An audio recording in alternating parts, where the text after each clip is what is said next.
മണിക്കൂറുകൾക്ക് മുൻപ് ഇതിനകത്തേക്ക് പ്രവേശിക്കുകയും ചെയ്തിരുന്നു. ഏവരെയും സംബന്ധിച്ച് വലിയൊരു ഉത്സവ പ്രതീതി, അങ്ങനെ ഒരു അവരുടെ മനസ്സിൽ വലിയ ആനന്ദമുണ്ടാകുന്ന ഒരു കാര്യം തന്നെയാണ്. കാരണം ഒരിക്കലും നടക്കില്ല എന്ന് കരുതി, കാരണം പതിറ്റാണ്ടുകൾ ചർച്ച ചെയ്ത വിഷയമാണ് വിഴിഞ്ഞം. നമുക്ക് ചരിത്രം പരിശോധിച്ചാൽ ഈ ആയി രാജവംശത്തിന്റെ കാലം മുതൽ തന്നെ വിഴിഞ്ഞത്ത് തുറമുഖമുണ്ടായിരുന്നു എന്ന് ചരിത്രരേഖകളിൽ പറയുന്നു. 8-ാം നൂറ്റാണ്ട് മുതലുള്ള സമയം, ആ സമയത്തൊക്കെ തന്നെ ഇവിടെ തുറമുഖമുണ്ട്. കൊടുങ്ങല്ലൂർ പോലെ വലിയ പ്രാധാന്യമുള്ള ഒരു ഇടമായിരുന്നു, വാണിജ്യ കേന്ദ്രമായിരുന്നു. പിന്നീട് എം വി രാഘവൻ ഈ തുറമുഖത്തിന്റെ ചുമതലയുള്ള മന്ത്രിയായി എത്തുന്നതോടുകൂടിയാണ് വീണ്ടും ചർച്ചകൾ കൂടുതൽ സജീവമാകുന്നത്.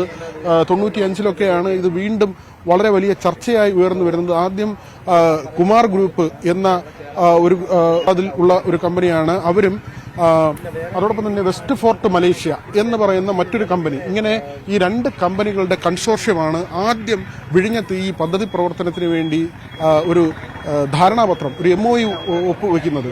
പക്ഷേ പിന്നീട് ഈ രണ്ട് ഗ്രൂപ്പുകൾ തമ്മിൽ തെറ്റുകയും ഈ പദ്ധതി നടക്കാതെ പോവുകയും ചെയ്തു.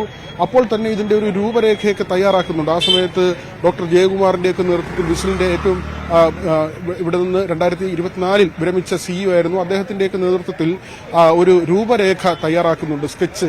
ഇന്ന് കാണുന്ന തുറമുഖത്തിന്റെ മാതൃകയിലല്ല, ഈ ഫിഷിംഗ് ഹാർബർ കൂടി ഉൾപ്പെടുന്ന തരത്തിൽ, ആ സ്ഥലം കൂടി അക്വയർ ചെയ്യുന്ന തരത്തിലായിരുന്നു ആദ്യത്തെ ഒരു രൂപരേഖ ഉണ്ടായത്. പിന്നീടാണ് ഇപ്പോഴത്തെ മാറ്റം വരുത്തിയത്. കാരണം മത്സ്യത്തൊഴിലാളികളുടെ എതിർപ്പുണ്ടാകും, സ്വാഭാവിക